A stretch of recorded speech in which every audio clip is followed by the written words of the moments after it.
Si vous êtes là, c'est que vous vous êtes déjà habitué au nouvel horaire de chemin sur Angelus TV. Bienvenue, nous partons tout de suite à Rome.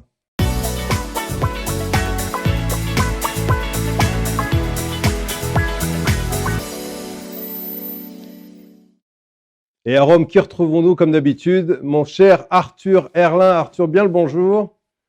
Bonjour, cher Denis. Oh, quel décor vous nous offrez, cher ami. Ah oui, c'est pas un fond vert, c'est la place Saint-Pierre, bien réelle. Magnifique. Le centre de la chrétienté est avec nous aujourd'hui.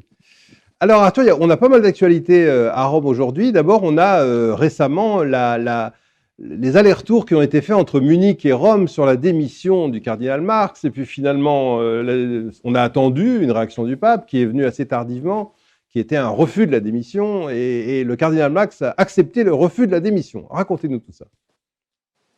Oui, alors la réponse du pape n'est pas venue si tardivement que ça, elle n'a mis que 15 jours à peu près. Alors il faut savoir que c'est un, disons, un échange régulier entre les évêques et le pape. Ça arrive très souvent que des cardinaux, en particulier, échangent avec le pape. Là, la particularité de cette correspondance, c'est qu'elle était publique. Le cardinal Marx a présenté sa démission au début du mois, demandant au pape de l'accepter parce que c'était une façon pour lui d'assumer l'erreur, la mauvaise gestion de l'Église des abus en Allemagne. Il faut savoir qu'en 20 ans, plus que ça, en 50 ans, c'est 3700 abus qui sont dénombrés en Allemagne. Donc c'est considérable. Et pour le cardinal Marx, l'Église d'Allemagne n'a pas réussi disons, à faire son mea culpa. Et donc la démission a été refusée par le pape, comme vous l'avez bien dit. On ne sait pas exactement ce que cherchait le cardinal Marx. Il a dit être étonné de la réponse du pape. Toujours est-il que beaucoup de commentateurs ne l'étaient pas et pensaient évidemment que le cardinal étant un proche du pape, le pontife n'allait pas forcément accepter aussi facilement. Il lui a demandé de continuer son travail, de continuer à travailler, à mettre sa vision de l'Église au service de l'Église, mais tout en restant évêque. Est-ce que le cardinal Marx fait partie des 7 ou 8 cardinaux qui sont dans le comité restreint du pape? Oui, tout à fait. Ce qu'on appelait auparavant le C6, puis le C9, maintenant le C5, si je suis bien. Ce sont des cardinaux qui se voient tous les 3 mois et qui discutent des grandes questions, et en particulier de la réforme de la curie romaine. Donc ce sont vraiment des favoris. Et le cardinal Marx est un véritable proche du pape. On le dit d'ailleurs, représentant en Allemagne de la frange progressiste. Voilà, il faut savoir qu'en Allemagne actuellement, il y a un synode, il y a une voie synodale, c'est-à-dire que les évêques se réunissent pour parler de grandes questions, et en particulier des abus, mais aussi de l'accueil des homosexuels ou des femmes, etc. Dans son courrier, le cardinal Marx avait dit que la voie synodale était la réponse juste au problème des abus. Le pape, dans sa réponse, lui a dit, dans une réponse à peine voilée, lui a dit que ce n'était pas le cas, que la réponse n'était pas forcément dans les institutions, mais plus dans le comportement des évêques. Et donc ça, c'est presque un camouflet, parce que le synode allemand est très critiqué ici à Rome, et on a pu apercevoir un peu la tentative du cardinal Marx de promouvoir ce chemin synodal à Rome, mais on ne peut pas dire que c'est un succès. Donc c'est en fait la première fois qu'on a une position assez claire du pape sur ce sujet, sur l'attitude synodale de l'Église en Allemagne. Oui, sur la voie synodale en Allemagne, c'est la première fois aussi nette. Pour autant, il y a un synode sur la synodalité qui va avoir lieu l'an prochain, qui va démarrer l'an prochain, qui va démarrer cette année, pardon, à la rentrée. Et d'ores et déjà, le pape a eu quelques commentaires qui peuvent s'appliquer à la voie synodale allemande. Il a notamment dit que le synode n'est pas une démocratie, ce qui en dit long. Ça veut dire que c'est un processus qui est important, etc., mais qui est consultatif et qui n'oblige en rien l'Église à se réformer structurellement, mais en tout cas qui l'oblige par contre à se réunir sur des questions. Et ça, c'est très important pour le pape François. Est-ce qu'on peut imaginer que l'action du cardinal Marx était une action politique qui a raté finalement? Alors, elle a raté sur ce plan, sur cette dimension synodale. Je pense par ailleurs qu'elle a réussi en ce qui concerne sa légitimité au sein des évêques, des archevêques allemands. Il faut savoir que dans son diocèse de Munich, lui aussi attend un rapport sur la gestion des abus. Et on peut dire que si jamais il y avait de mauvaises nouvelles, des révélations qui tendaient à démontrer qu'il a mal géré les cas d'abus dans son diocèse, eh bien, il est d'ores et déjà conforté dans sa position, légitimé, et en particulier par le ton qu'emploie le pape dans sa réponse, un ton très fraternel, très affectueux presque. Il l'appelle mon cher frère cardinal.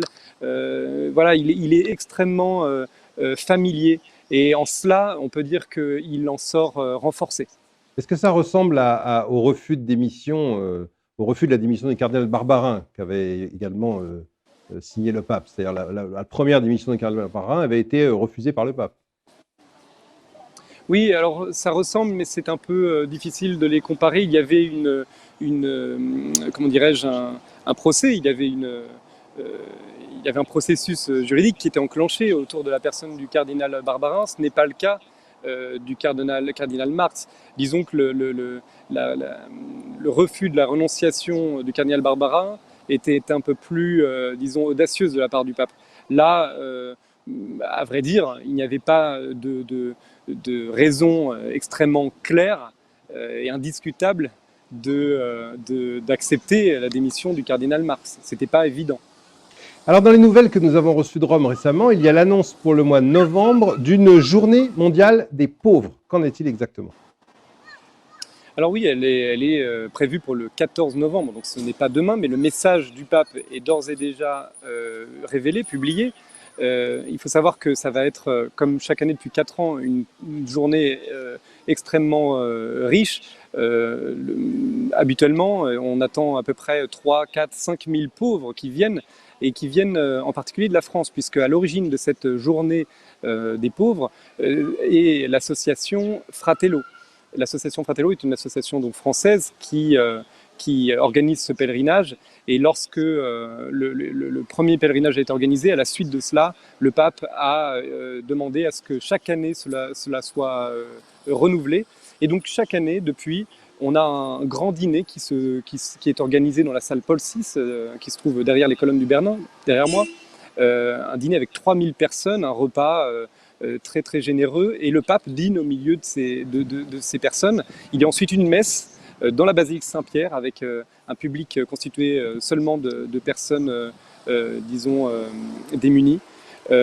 Par ailleurs, on voit aussi un centre de soins installé sur la place Saint-Pierre, avec voilà, toutes sortes de soins dentaires, de médecine généraliste qui est prodiguée.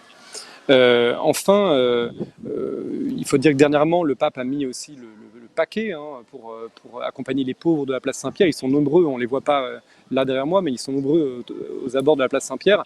Il y a notamment des palais qui appartiennent au Vatican, qui ont été mis à profit pour accueillir des pauvres, ce qui n'est pas rien.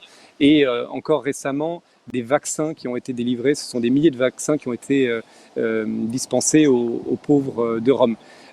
Pour ce qui est du message du pape pour le 14 novembre prochain, il a souligné à quel point nous sommes des incompétents face aux pauvres. Donc c'est des mots très très forts. Il a demandé de les rendre partie intégrante de nos vies, de ne pas en faire des étrangers, mais des gens qui sont très proches de nous, qui ont un rôle à jouer dans nos vies. Et il a eu encore des mots forts en disant « La pauvreté des riches pourrait être guérie par la richesse des pauvres si seulement ils se rencontraient et se connaissaient. » Donc voilà, il y a une volonté cette année du pape de mettre les pauvres au centre de la société. Alors, dans le même ordre d'idée des affaires caritatives de l'Église catholique, il y a des gros changements au sein de l'ordre de Malte, et plus particulièrement au sein des hauts degrés de l'ordre de Malte. C'est même quasiment une révolution. Oui, c'est le cardinal Tomasi qui a annoncé ça devant les chevaliers de l'ordre de Malte, qui sont habituellement constitués d'aristocrates. Il faut savoir que ce sont des religieux, laïcs, mais qui sont, disons, qui sont pris dans l'aristocratie européenne, essentiellement. À partir de maintenant, ça sera appliqué dans quelques semaines, cela pourra être n'importe qui pourra se présenter, devenir un chevalier professe. Il devra néanmoins, il devra faire vœu de pauvreté. pauvreté, oui, absolument. Exactement, vœu de pauvreté. Et par ailleurs, si je ne me trompe pas, il devra se dévouer intégralement à sa mission. C'est-à-dire qu'il ne pourra pas avoir une autre vocation à côté. En faisant cela, le Vatican, puisque c'est le Saint-Siège qui décide de la constitution de l'Ordre de Malte, espère pouvoir recruter plus de monde dans les rangs de l'Ordre de Malte et donc donner plus de choix dans l'élection du grand maître qui, pour le moment, le poste du grand maître est vacant. Absolument. Alors, on sait qu'il faut à Rome toujours être très attentif aux textes, aux mots prononcés par le pape lors de l'Angélus, tous les jours. Et récemment, le pape a évoqué le travail des enfants. Oui, il a eu encore une fois des mots forts. Il a dit à la fenêtre du palais apostolique avec fermeté que c'était une tragédie. On voyait qu'il n'acceptait pas cette situation. Il a compté, il a fait le compte. Ce sont 150 millions d'enfants qui travaillent dans le monde. Et pour lui, c'est inacceptable. Il a même souligné que cela représentait tous les habitants de la France, de l'Italie et de l'Espagne réunis. Donc voilà, il y avait la volonté chez lui de rendre ça très concret pour les fidèles. Il a d'ailleurs ajouté qu'il n'était pas possible de fermer les yeux devant l'exploitation des enfants qui sont privés du droit de jouer, de rêver et d'étudier. Les mots étaient d'autant plus importants que pour la première fois depuis 20 ans, on a observé une interruption du progrès en la matière. Pendant 20 ans, la baisse était observable et depuis un an ou deux, on voit une augmentation. Je crois qu'en 2016, il y avait 95 millions d'enfants qui travaillaient, qui étaient exploités. Et comme je le disais tout à l'heure, aujourd'hui, ils sont près de 150 millions. Alors, d'un point de vue plus juridique, le Vatican a récemment organisé la limite de durée des mandats des responsables de certaines communautés laïques. Oui, et la France est assez concernée puisque parmi les associations visées par cette réforme, on compte le chemin néocatéchuménal, pardonnez-moi. Oui.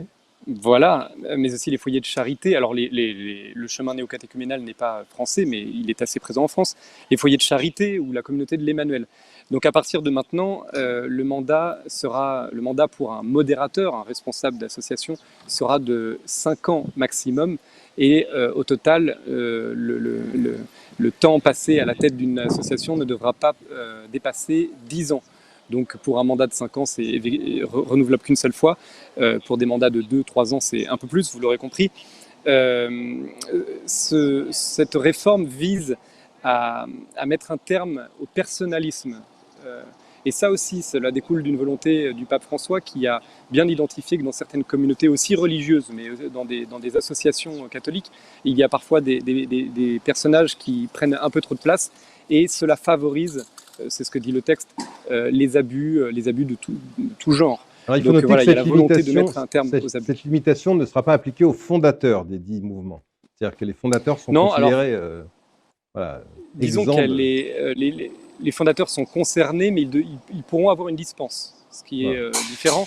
Si on prend le chemin néocatéchuménal, le fondateur, Kiko Arguello, est à la tête depuis des décennies du chemin néocatéchuménal, et selon les statuts du chemin néocatéchuménal, il est à sa tête à vie.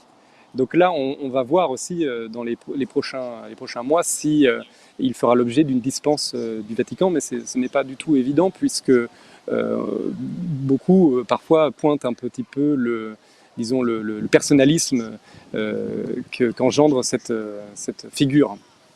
Alors, dernière information en provenance de Rome, le pape, et une information qui nous fait plaisir à nous évidemment, le pape a reçu récemment les prêtres de Saint-Louis des Français.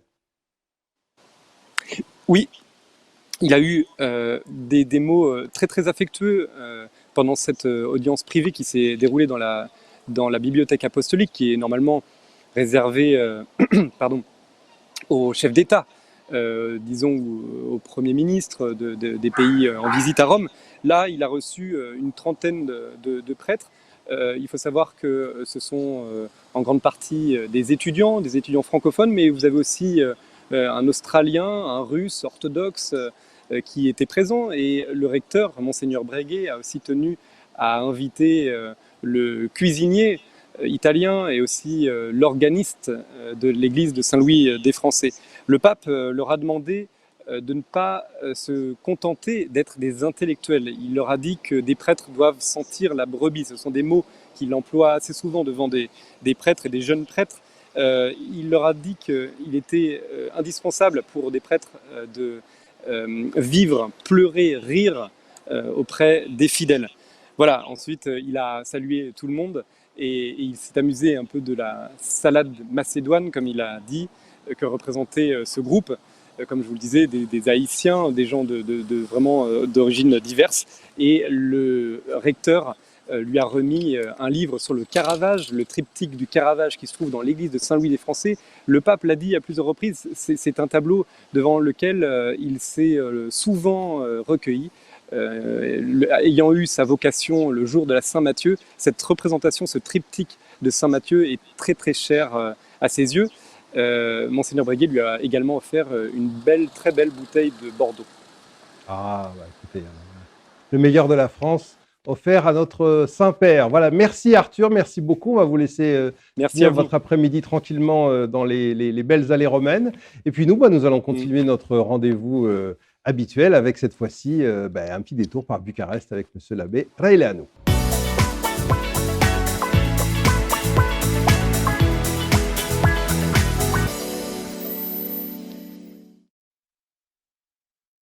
Et les nouvelles du diocèse de Bucarest que nous amène l'abbé Răileanu sont plutôt belles et positives. Bonjour Monsieur l'abbé. Bonjour cher Denis. Est-ce que vous nous annoncez des ordinations, Deo gratias? Oui, c'est un peu le moment des ordinations dans toute l'Église. Absolument. De manière traditionnelle pour Saint-Pierre et Saint-Paul, le 29 juin, dans toute l'Église, il y a des ordinations. Nous avons la très grande joie pour notre archidiocèse d'avoir 3 vocations, 3 prêtres, 3 jeunes séminaristes qui, à la fin de leur formation, sont ordonnés prêtres dans la cathédrale de Bucarest le samedi 26 juin. Non pas le 29, mais le 26 juin, je crois, si je me rappelle bien, à 10h30. Alors c'est public. Bien sûr. Le peuple chrétien peut venir assister à cette cérémonie. Tout le monde est invité, tout le monde est attendu à participer à cette joie pour toute l'Église de recevoir 3 nouveaux prêtres. Alors, quand un jeune garçon sent une vocation, jeune ou moins jeune d'ailleurs, sent une vocation ou se pose la question d'un discernement, qu'est-ce qu'il faut qu'il fasse? Le premier pas, c'est quoi après la prière? Voilà, j'allais le dire. D'abord, c'est la prière, se mettre en présence de Jésus et essayer de discerner quelle est la volonté de Dieu. Et pour cela, il est nécessaire de se faire aider par son père spirituel. Voilà. Il faut qu'il en parle à son curé, à des amis prêtres, il doit connaître d'autres prêtres, et commencer à faire un chemin qui est assez long, mais à la fin duquel il va discerner si c'est vraiment sa vocation. Il va être aidé pour cela par l'Église. Donc, en venant faire le séminaire, au séminaire, il y a un père spirituel, il y a des prêtres formateurs qui vont l'aider à discerner la volonté de Dieu pour lui. Alors, combien d'années à peu près d'études pour devenir prêtre? Alors, minimum 7 ans. Minimum 7 ans, d'accord. Et les activités, les enseignements qu'on y reçoit sont divers et variés, philosophie, histoire de religion, etc. Voilà, c'est principalement la théologie, donc l'étude de la Bible, de la Sainte Écriture, pour pouvoir la transmettre au peuple de Dieu, des études de philosophie qui sont nécessaires pour faire la théologie, l'histoire de l'Église, aussi la psychologie, voilà. Alors, pardon de vous faire cette surprise, mais j'ai cru voir en cherchant dans mes notes que vous fêtiez vous-même vos 10 ans de sacerdoce. Oui. À quelle date exactement? 29 Le juin. 29 juin, voilà, Voilà. pareil. D'accord. Alors, vous allez faire quelque chose de spécial? Les prêtres célèbrent ça, leur 10 ans de sacerdoce? Dans l'église locale de Roumanie, nous avons la tradition, quasiment chaque année, chaque série d'ordinants, de ceux qui ont été ordonnés prêtres, telle année, se retrouvent pour 1 ou 2 jours d'action de grâce. Alors, cette année, nous allons tous nous retrouver cette semaine, d'ailleurs, ensemble en Moldavie, pour fêter nos 10 ans de sacerdoce. Excellent, bah, félicitations évidemment, et nous célébrerons ensemble dans une nouvelle édition de Chemin les 20 ans évidemment. Alors, les familles françaises qui sont en Roumanie, les familles francophones en général, qui sont expatriées souvent, vont partir, comme tous les étés, en vacances. Ça veut dire probablement retourner en France pour beaucoup d'entre elles.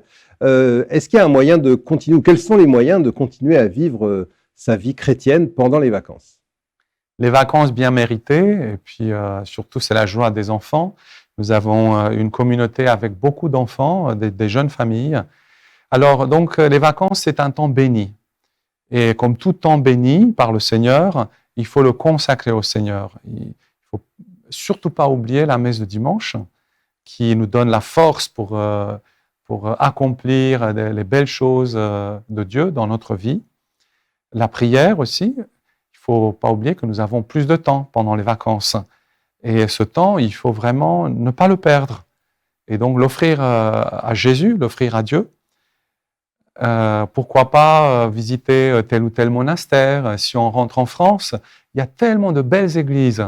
Et bien, y aller, les visiter, prendre un peu de temps pour prier dedans. Voilà. Les monastères, il y a plein de monastères, de moniales et des moines. Voilà, c'est un temps de ressourcement aussi spirituel et pas simplement du côté physique, si tu veux. Alors, pendant ce temps-là, il y a peut-être des familles qui vont rester, en revanche, en Roumanie. Est-ce que les services de la paroisse française de Bucarest vont continuer? Tout à fait. Chaque dimanche, nous célébrerons la messe à 11h, comme toute l'année. Voilà. Et moi-même, je serai là pour les confessions, pour pouvoir se parler, on peut se visiter, voilà. Très bien, bah écoutez, on vous souhaite d'avance un bon été, mais on se retrouve dans 15 jours, et là, nous ferons le point sur l'été qui commencera. Tout à fait.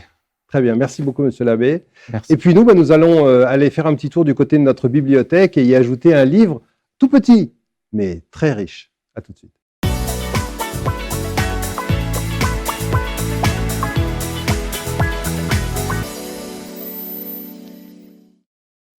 Le livre que je vous propose d'ajouter aujourd'hui dans votre bibliothèque familiale catholique est tout petit et il s'appelle La liturgie, gloire de Dieu, sanctification de l'homme. Et alors, son auteur n'est non moins que Monseigneur Marini, qui est le cérémoniaire du pape depuis le pape émérite Benoît XVI.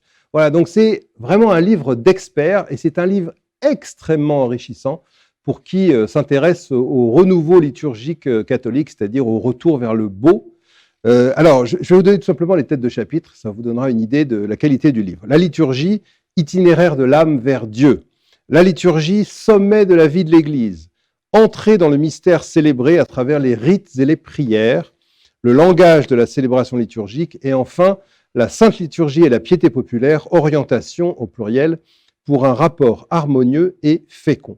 Voilà, c'est donc un livre très enrichissant qui replace dans un contexte historique, bien évidemment, la liturgie catholique, mais également qui parle du sacré, qui parle du beau et qui parle des évolutions qu'a subi la liturgie et de ce retour actuel vers la beauté et le sacré dont Guido Marini a été un fervent acteur, un fervent participant, puisqu'il a lui-même beaucoup remis au goût du jour au Vatican les belles cérémonies. Voilà. Donc c'est un livre qu'il faut avoir, c'est chez Artege, c'est facturé à un modique prix de 14 €.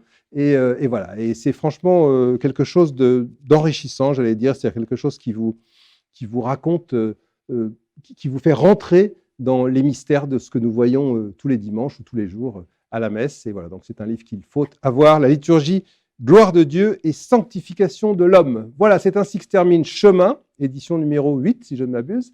Dans 15 jours, nous serons présents également. Ce sera la fin du mois de juin, l'approche des grandes vacances, et nous aurons une édition consacrée justement à l'été, bien évidemment, et à tout ce qu'on peut faire en France et en Roumanie pour avoir des vacances catholiques le plus possible. Bonne fin de journée à vous sur Angelus TV.